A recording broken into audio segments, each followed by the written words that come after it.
in the game just to get my fatty. And these lazy ain't got competition. It's me versus me, love Key Talk. Welcome back to Key Talk Media. This your host, Key Talk. Check it out, man. All right. Hey, man, we got to get right into it today. Make sure y'all hit that like button for me. It does help me out get in the algorithm if you want to see me grow like I want to see me grow anyway. So, the moment a lot of people's been waiting for. Kendrick Lamar has finally responded back to Drake. You know what I'm talking about? Of course, they've been going back and forth for about 10 years, but now it's time to battle. And when I say it's time to battle now, it's literally the forefront of the last battles. You know what I'm talking about? It's like the Royal Rumble, how you got a lot of people coming out in the Royal Rumble. You're knocking them and throwing them off the ring, you know what I'm talking about, until it's the last man standing. And now it's time for the last man standing match. And I'm going to read y'all the lyrics to Kendrick Lamar's diss back to Drake. And of course, Kendrick Lamar's diss back to Drake is called EUPHORIA. Anyway, so let's just get right into it right now. All right, so so it comes on, and Kendrick Lamar starts out by saying, and we're going to break this down. So we're going to break, just like we broke down Drake's diss, we're going to break down Kendrick Lamar's. So it says, them superpowers getting neutralized. I can only watch in silence. So just right off the bat, Kendrick Lamar is saying that Drake's superpowers, because of course it does seem like anytime Drake features on somebody's song, it blows that person up. Anytime Drake does anything, it's just always massively successful, right? So Kendrick Lamar is saying in a way that, hey man, it looks like Drake is finally falling off. Just right off the bat from that first line, right? And then he continues and says, the famous actor we once knew is looking paranoid. Now it's spiraling. So he's saying since Drake is falling off, how we saw Drake as that super dominant person, he's kind of spiraling out of control, right? So that's what Kendrick Lamar is saying. And it continues and it says, you move just like a degenerate, heavy antic is feeling distasteful. Okay, now Kendrick Lamar is saying Drake is moving like a degenerate, meaning he's doing a whole lot of antics, you know what I'm talking about? He could potentially be pointing at the fact that he's painting his nails, which, of course, a lot of people see that as degeneracy from a lot of people. You know, you got your Lil Pumps painting their nails. You know, your Yachty's painting their nails. You have your, who else? Just a whole lot of different type of artists. Famous Dex painting their nails. All type of people painting their nails, and a lot of people, of course, see that as degeneracy, and just excuse me, and just like what in the blue hell is going on. And then it was a huge shock to see Drake actually paint his nails. That was a shoot, because Drake is so big and famous and just popular that he doesn't actually need to paint his nails for any type of extra attention. So that's what the world thinks, right? However, some people say Drake wanted to get in his bag and actually, receive some type of praise or gain some of the fan base from the LGBTQ community. And what other way to get, some of the LGBTQ fans, like, for instance, the Bad Bunny who kissed a guy on stage, than to show some symbolism that they will potentially do, right? So it continues. So Kendrick Lamar pretty much continues, and he comes out and he says, hold on, it actually scrolled all the way down for some reason. Okay, so it says, why calculate you, not as calculated? I can predict your angle. So now he's just saying that he can predict what Drake's going to do. What I will say that the OVO squad is extremely calculated. So, but of course, these are opinions by Kendrick Lamar. And then it continues and it says, fabricate stories on family front because you heard Mr. Morale, a pathetic master manipulator. I can smell tails on you now. You're not a rap artist. You're a scam artist with hopes of being accepted. So that whole thing, to break it down, whenever he says fabricated stories on the family front because you heard Mr. Morale, of course, Drake has been, just nudging at specific topics, whether it be about Kendrick Lamar's wife or anything else like that. And Kendrick was just saying, man, listen, he heard my album, Mr. Morale, and that's where he's getting that info from, but it ain't even right. And he's a scam artist. Now, calling Drake a scam artist could potentially be, there's multiple angles of where he could be talking about scam artist-wise, right? And I believe as we read deeper into the lyrics, we're going to see him express what he means by scam artists. And of course, some of it is the ghostwriting allegations, right? Which, like I said, a lot of artists got, writers and stuff like that. If you look at the credits of a lot of artists, however, we're going to continue reading, right? It continues and it says, Tommy Hilfiger stood out, but FUBU had never been in your collection. That line is even something crucial because it's like, okay, Tommy Hilfiger stands out. So more rich people, more people with money was wearing Tommy Hilfiger. Of course, we know FUBU stands for us, by us. It has a black owner. And not only does it have a black owner, it was a sign of power for black people in the black community for the clothes, right? And he's just saying, now Drake was never one of the ones that would wear any type of FUBU. He's more of a Hilfiger. So that's just kind of, saying, hey man, he's a white boy. He's not really for the black people. That's a roundabout way of pretty much saying that, right? And it continues and it says, how I make music that electrify 'em, you make music that pacify 'em. I can double on that line, but spare you this time. That's a random act of kindness. So that line right there, he would have to explain that a little more because I'm not gonna lie, Drake makes pretty electrifying music. Kendrick Lamar makes some electrifying music as well. And see, one thing I tell y'all, both of these are great artists. It's not like we could take away the talent of both. It's just I personally be feeling like that Kendrick don't drop enough music and he waits 3, 4, 5 years, stuff like that. And Drake is just consistently putting out anthems, right? But at the end of the day, both have their individual fan bases, and it comes down to who you personally listen to more. Obviously, I would say I listen to Drake more, and I would say that because he drops more, right? If Kendrick dropped more, maybe I'll hear more Kendrick. But that line definitely, that electrifying, but you make music that pacify 'em, have to explain that a little more. Don't make too much sense to me, right? And then also it comes and it says, I can double on that line, but spare you this time. That's a random act of kindness. No sparing, let it go. It's wartime. It continues and says, know you're a master manipulator and a habitual liar too, but don't tell no lie about me and I won't tell truths about you. That's just like a little riddle right there. You're talking about a little riddle. That's like an inside riddle between those two that they're supposed to understand, right? And let me continue. So the verse starts, because that was like, so the first part I just read, that was kind of like a lullaby-ish, like slow, how Kendrick does, and then boom, the beat actually drops, and then he comes on and he says, yeah, I'm out the way. I'm low key. Okay. Yeah, that island's right there remote. Okay. I ain't thinking about no reaper. I'm reaping what I sow. Okay. Got a Benjamin and a Jackson all in my house like I'm Joe. Okay. Wait. Hold on. Let's read that again. Got a Benjamin and a Jackson all in my house like I'm Joe. Okay. Hellcat made his own body sit up and type. Hold on. Hellcat made his own boys sit and type, sell they soul. Okay, so this kind of sounds like he's alluding to some type of ghostwriting for Drake, which everybody knows about the ghostwriting rumors and ghostwriting allegation and the ghostwriting. Because he says Hellcat made his own boys sit and type, sell they soul. So he's calling Drake the Hellcat. Hell, you get it, hell, and then sell your soul, because they say when you sell your soul, you go to hell. So it's like Hellcat made his own boys sit and type, sell their soul. Okay. Oh, maybe it ain't about the ghostwriting. Maybe he just literally means sell their soul to OVO or something like that, right? Put them in an OVO sweatshop. It continues and it says, everybody want to be a demon till they get chipped by your throwaway. Everybody want to be a demon till they get chipped by your throwaway. We'll come back to that. And I might do a show a day. Once a lame, always a lame. Oh, okay. So Kendrick Lamar is saying, okay, yes, Drake may be doing more shows than me. He may be dropping more music than me, but at the end of the day, a lame will always be a lame. I'm not a lame, he's a lame. So with him being a lame from back then, he's also a lame right now. And that's what Kendrick Lamar is pretty much saying. And it continues and it says, you thought the money and power and fame would make you go away. Have you ever? Okay, let's play. Have you ever watched your enemy down like poker face? Have you ever watched your enemy down like with a poker face? Have you ever paid $500,000 to like an open case? Well, I have, and I felt that both, but I came out straight. Okay, so Kendrick Lamar is telling Drake, I done watched the enemy down. He didn't say walk your enemy down because that would obviously mean that he clapped him, right? But he said, have you ever watched the enemy down? Have you ever paid $500,000 to like an open case?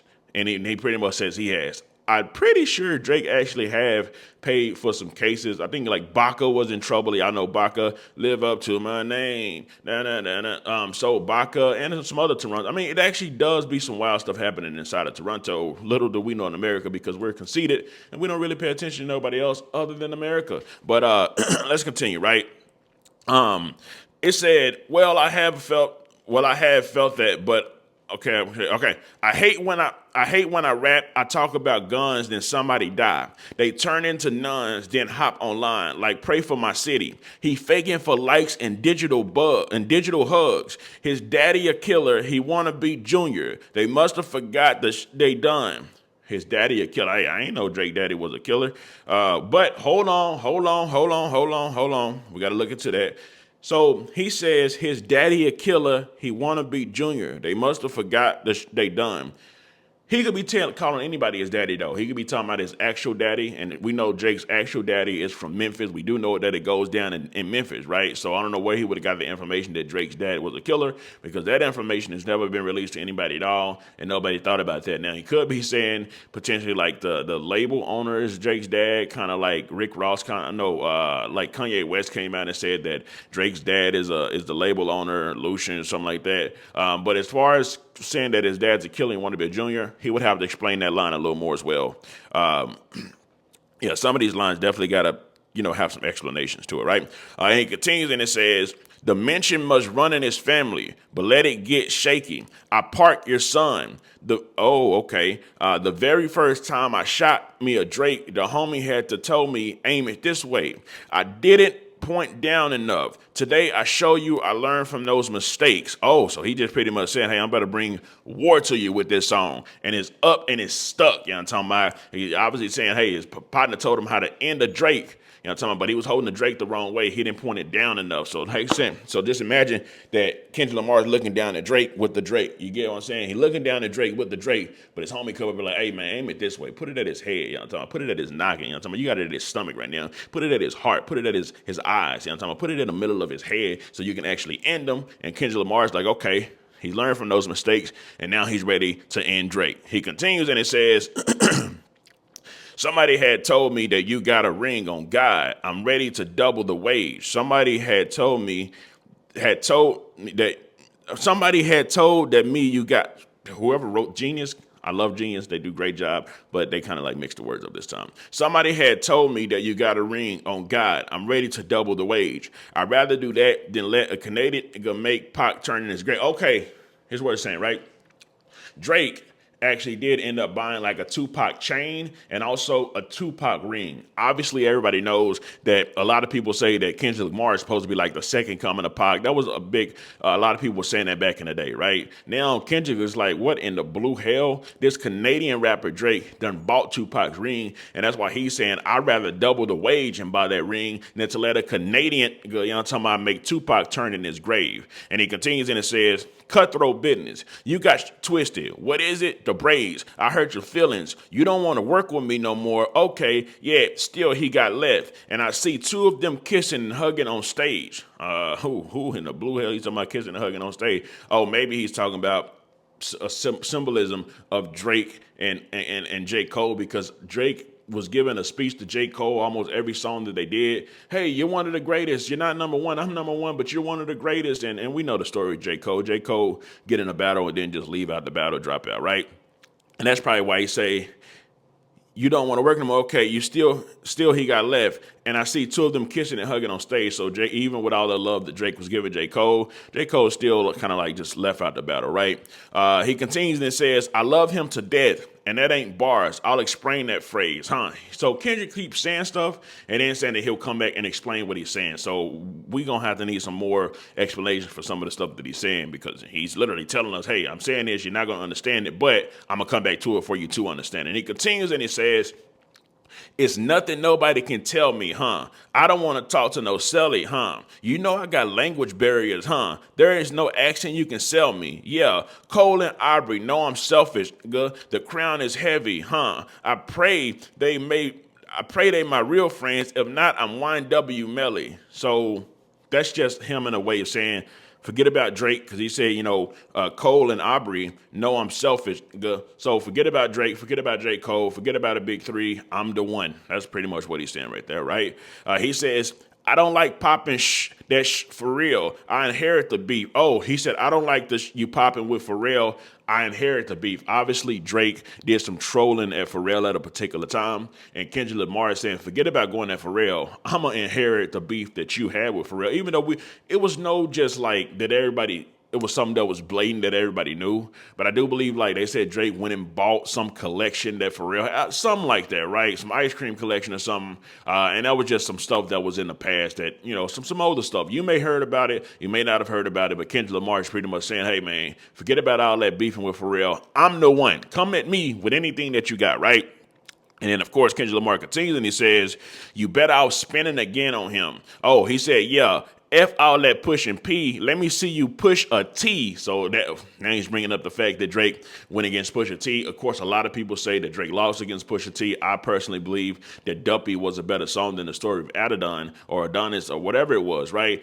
I just believe Pusha T, when he mentioned the story of Adonis, he exposed that Drake had a son, which was more of a shock value. But I remember more of the lyrics from the song, the Duppy song, right? So he said, F pushing P, I want to see you push a T. You better all spinning again on him. You think about pushing me. So he pretty much saying, go get Pusha T back because now you're in a whole nother ball game trying to go against me. Because you was better off going against Pusha T because now you're going against Kendrick and I'm for the, to my give you the business. He continues and it says, he's Terrence Torn. I'm Terrence Crawford. Yeah, I'm whooping feet. We ain't got to get personal. That's a friendly fade. You should keep it that way. I know some stuff about niggas that make Gunna want to look like a saint. So somebody knows some snitching. I don't know if he's saying Drake done did some snitching or somebody else done did some snitching that he actually knows about. Because he says, I know some stuff about niggas that make Gunna want to look like a saint. So obviously that's alluding to somebody snitching. He continues and it says, this ain't been about critics, not about gimmicks, not about who the greatest. It's always been about love and hate. Now let me say, I'm the biggest hater. I hate the way you walk, the way you talk. I hate the way you dress. I hate the way you sneak this. If I catch flight, it's going to be direct. So he just saying, I don't like Drake at all. You know what? DMX did an interview with the Breakfast Club, and he was just like, I hate Drake. I hate the way Drake talk. I hate the way he look. I hate the way he dress. And that's pretty much what Kendrick Lamar is saying about Drake. He just despises and hates the guts of Drake and everything about Drake, from his speech to his walk to his talk, the way he dressed, his sneak this, everything about him, he dislikes him, right? So it continues and it says, we hate because they confuse themselves with real women. And notice I said, it's not just me. I'm what the culture feeling. So Kendrick Lamar's like, I'm not the only one that dislike you, Drake. We all dislike you. The whole culture dislike you. And then he continues and he says, how many fairy tale stories about your life till we had enough? How many more black features till you finally feel that you black enough? I like the Drake with the melodies. I don't like Drake when he act tough. So yes, Drake is a Jewish artist who went to school in a predominantly Jewish school, and he did all the Jewish traditions. So a lot of this that people is coming at Drake for is the fact, it's like they're kind of deleting the fact that he actually is black as well. Like his daddy's from Memphis. He's actually black. And obviously we know there was a one drop rule within America and a whole lot of stuff. It's like if you have any type of black, then you're automatically that. But also the way you're raised tends to be the people that you hang out with. And they're just alluding that, hey man, listen, he's black, but he's kind of like a white person that's black. But either way it goes, you can't actually take away anybody's blackness. Like, that's just the truth about it all, right? No matter where they're at, where they're raised, even if it's a super dark black guy that was raised only around white people that actually acts white, at the end of the day, you're still black. You know what I'm talking about? Anyway, excuse me. We'll continue, and it says, I like Drake. You gonna make a bring back Puff. Let me see if Chubbs really crashing something. Oh, you're going to make a nigga bring back Puff. Let me see if Chubbs really crashing something. The reason he's saying that is because there was a rumor that Puff, P. Diddy, the diddler y'all call him, has actually slapped Drake. They had an altercation that he slapped Drake, right? And I believe Drake even confirmed that they had a fight. He didn't say he got slapped, but he did say something like, I've had real issues with bad boys. I've had real scuffles with bad boys on one of his songs, right? But let's just continue. My first one like my last one. It's a classic. You don't have one. Okay. So Drake said that his last one was a brick. He said your last one brick. You know, and on his this song to Kendrick Lamar on push-ups, right? So Kendrick Lamar's like, yeah, my first one like my last one is a classic. You don't have one. I'm not gonna lie, I think that's cap. I think Drake does have classics. Personally, I think he has classics, and obviously the classic conversation is always a personal opinion to whoever's listening to it, right? Like I think he has multiple classics. I think Take Care is a classic. Scorpion, I think that's classic worthy. You know, so there's multiple ones that I believe is classic. However, Kendrick Lamar definitely got some classics as well. I love To Pimp a Butterfly. I think To Pimp a Butterfly is one of the best albums, like just one of the best albums, right? Let's just continue. He continues and he says, let your core, yeah, my first one, like my last one, is a classic. You don't have one. Let your core audience stomach that. Didn't tell them where you get your abs from. So obviously it's a rumor going around that Drake actually paid for his abs, of course, with the BBL. Pretty much the surgery that Bandman Kevo got. People are saying that Drake actually paid for his abs as well, and the stuff that, you know, to look chiseled up, you know, to look chiseled up and swole, and to take pictures and to flex for the world and flex for the audience, right? So that's what he's alluding to, right? It says V12, it's a fast one. Bow, bow, bow. Last one. Headshot for the year. You better walk around like Daft Punk. Remember that. Hey, you better walk around like Daft Punk. I think that's alluding to, like, since he got fake abs that he's a punk, maybe. I don't know. Let's continue. Remember, he says, hey, top dog, who the F they think they playing with? Extortion my middle name as soon as you jump off that plate. So remember, Drake kept saying, drop and give me 50, drop and give me 50. And he was saying that Kendrick Lamar's label owner, whose name is obviously Top Dog Entertainment, who he was signed to, and I think he got PG Lane now, but he was saying that he was extorting Kendrick Lamar. Anytime he dropped, he needed 50% of whatever he dropped, right? And then he said, go do the song for Taylor Swift and drop and give me 50. So now Kendrick Lamar's like, hey, Top Dog, what is he talking about? Extortion is my middle name. And he pretty much said whenever Drake hopped off that plane, obviously going to the land of Cali, that he's going to be the one getting extorted, right? So that's what Kendrick Lamar is saying. He says, I'm allergic to your lame shh. Only you like being famous. Yachty can't give you no swag neither. I don't give a fuck about who you hang with. Everybody knows that the Jumbotron song that Drake got was actually written by Lil Yachty. Drake actually came out and said a lot of just the little playful songs that he got, like the little stuff is like, yeah, he probably had a little help on those, or someone maybe wrote it, but all the songs is like that Drake that most people love, where he's really, you know, for instance, like it's this song. People like that Drake, that introspective Drake, that okay, where, you know, at the beginning of the song he's or something like that, and people like that kind of stuff, you know, the where he really got to write bars out of people and really go at people. But a lot of the playful stuff, he's like, whatever it is, what it is about that, right? But Kendrick Lamar's like, Yachty can't give you no swag, fam. This is all on you to try to do what you can actually do. So it continues and it says, I hate the way you whoa, it done slid up. So let me go ahead and slide back down some, right? It was about the Yachty. Yeah, so Yachty can't give me no swag either. I don't give a fuck about who you hang with. I hate the way you walk, the way you talk. I hate the way you dress. Surprised you wanted a feature request. You know what, we got some to address. I even hate when you say the word "guh," but that's just me, I guess. Some just cringeworthy. You ain't even gotta be diva, I guess. So again, Kendrick Lamar saying he hates even when Drake says the N-word. Obviously, there's a big saying that, like, black people can say the N-word, but nobody else can say the N-word, especially a white person. So he's just pretty much going the route Rick Ross went, how Rick Ross kept calling Drake a white boy, pretty much going that route. Like I say, that route is, you know, I see the route that people are taking, but at the same time, like I said, you can't just delete somebody's blackness. It doesn't matter if a black person grew up with all white people or whatever it may be, right? You can't delete a black. Black is black. You can't really delete it, right? It's there. It's something that's there. But I do see the angle that Kendrick Lamar is taking with this, right? He continues and it says, still love when you see success. Everything with me is blessed. Keep making me dance, waving my hand, and it won't be no threat. Oh, I'm knowing they call you the boy, but where is a man? Hold on. And where they still love when you see success. Oh, okay, let's keep. I know they call you the boy, but where's the man? Because I ain't seen him yet. Matter of fact, I ain't even bleed him yet. Can I bleed him? Bet. See you stand by sexy red. I believe you see two bad just ooh. I believe you don't like women. That's the real competition. You might pop with them.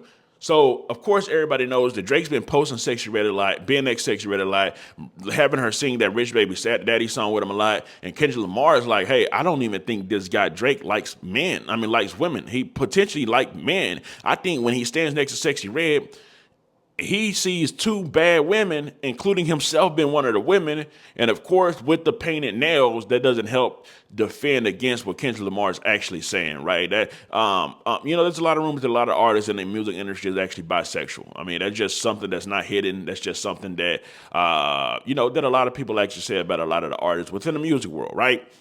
And that's what Kendrick Lamar is saying about Drake. He continues and it says, let's speak on percentage. Show your splits. I make sure I double back with you. You was signed to it, nigga that signed to it, nigga that signed. He was signed to that, nigga.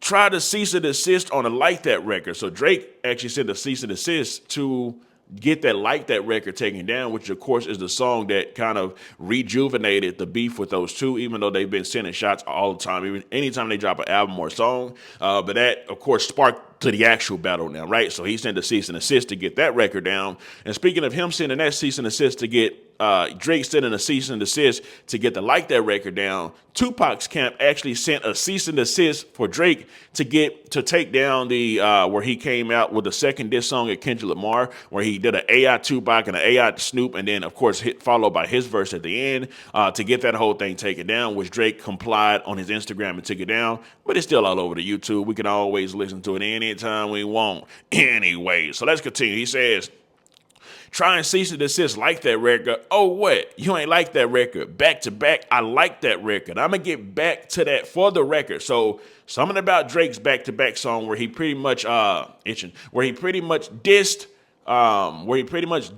Meek Mill and kind of ended Meek Mill's career. Kendrick Lamar said he's going to get back to that. This is the third or fourth time where Kendrick Lamar has said something and then said he's going to get back to what he said and explain why he said it, which we need to understand why he keep doing that. So he got to explain it. Oh, maybe there's going to be a second song. This makes me believe that there will potentially be a second song by Kendrick Lamar because he keeps saying he's going to come back and explain stuff that he said previously. He said it at the beginning. He said it right now. And let's just continue.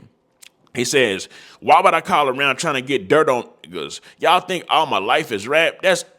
I got a son to raise, but I can see you know nothing about that. Ooh, so now Kendrick Lamar is saying, yeah, I got a son to raise, and I'm actually raising my son. My whole life ain't rap. But Drake, who also got a son, he ain't there for his son. His whole life is rap music. Not me, though.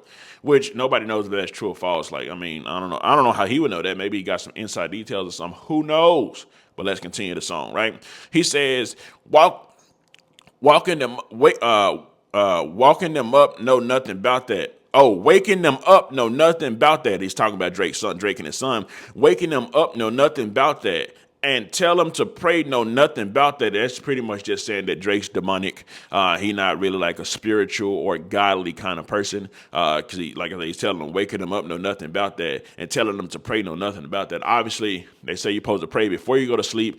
So he's saying he ain't waking them up and he ain't putting them to sleep. Know nothing about that. And giving them tools to walk through life day by day. Know nothing about that. So, I mean, I don't know. This is a shot at Drake's son, pretty much. Kendrick Lamar's throwing a shot at Drake's son.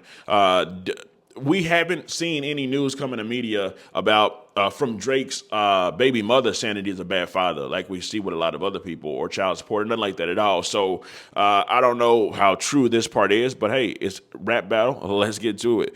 He continues and he says, in 20v1, it's 1v20 if I gotta smack the one that right for you. So this was a pretty clever bar, I'm not gonna lie. Everybody, of course, has been saying it's 20 verse 1 because all these rappers, The Weeknd, Future, who else? Metro Boomin, Rick Ross, and everybody else pretty much coming for Drake's neck. And everybody's like, dang, bro, it's like a 20 versus 1. And then, of course, in Drake's this song, he said, what? Because this a 20v1? And now Kendrick Lamar's like, no, it's not a 20v1 unless it's me having to go, unless it's me having to go at all the people and all the writers that you got that write for you. Then it's the 20 verse 1. So let's continue. He says, yeah, bring them to, I clean them out too. He said, bring all the writers. I clean them all out. You know, I'm talking about everybody inside the OVO sweatshop getting cleaned out. And he continues and he says, tell Bean that he better stay right with you. Bean obviously must be one of Drake's partners, potentially the writer, who knows? Am I battling Ghost or AI? Good feeling like Joel Osteen. Funny, he was in a film called AI, and my sixth sense telling me to off him. I'm a blick niggas all in a coffin. Yeah, OVO niggas is riders. Tell them run to America to imitate heritage. They can't imitate this violence. What I learned, these niggas don't like the West Coast, and I'm fine with it. I push a line with it. Pick a nigga off one time with it. We can do a 3-hour time difference. Don't speak on a family, Cody. It can get deep in the family, Cody. Talk to me about me and my family, Cody. Someone go bleed in your family, Cody. I be at Newhall King eating fried rice with dip sauce and blummy, Cody. So that's pretty much saying, Kendrick saying, hey, I'm in my hood eating, you know what I'm talking about? I'm in my hood at this specific place eating, you know what I'm talking about? So I am the West Coast, because he just said pretty much he must got an issue with the West Coast, right? He continues and he says, tell me you're cheesing, fam. We can do this right now, camera, Cody. Hey, F all y'all niggas. I don't trust y'all niggas. I wave one finger and dump y'all niggas like, field goal, punch y'all niggas, stay punk y'all niggas. Nobody never took my food. Whoever that's fucking with him, you niggas in industry too. So Kendrick Lamar is drawing a line in the sand. I don't like nobody that's rocking with him. We know that I believe 21 Savage is on his side and some other people as well just rocking with Drake, right? So Kendrick Lamar's like, F everybody. I'm talking about even F the industry, because it may seem like the industry is on him, obviously, right? Because what they say, Drake has like some type of cheat code to where he just dominates all the time and everywhere. And it continues and it says, if you're taking it there, I'm going to take it further. Psst, that's something that you don't want to do. And then the outro says, we don't want to hear you say nigga no more. We don't want to hear you say nigga no more. Stop. So this has been the lyrics of Kendrick Lamar's song called Euphoria. What Drake said on one of his songs, soon as you drop, I'm on a lose. We already got, of course, multiple Drake songs. I do expect more Drake songs to come out. I do expect more Kendrick Lamar songs to come out, because there was topics in this song Euphoria by Kendrick Lamar where he kept saying, I'm going to come back and explain that. He said he's going to come back and explain the back-to-back. At the beginning of when I was reading it at the beginning, he said something else. He said he was going to come back and explain that. So we got to know more about, what is he talking about when he keeps saying that he's going to come back and explain something, explaining it and explaining fast, because we want to know. We're here to listen to the songs, and y'all go back and forth, but how do y'all feel about this song, right? Do y'all feel like this is a formidable throwout song competition as far against Drake and Kendrick Lamar? Who's had the better disses so far? Let me know. Comment down below. Let me know what you think about his entire ordeal. I'm out.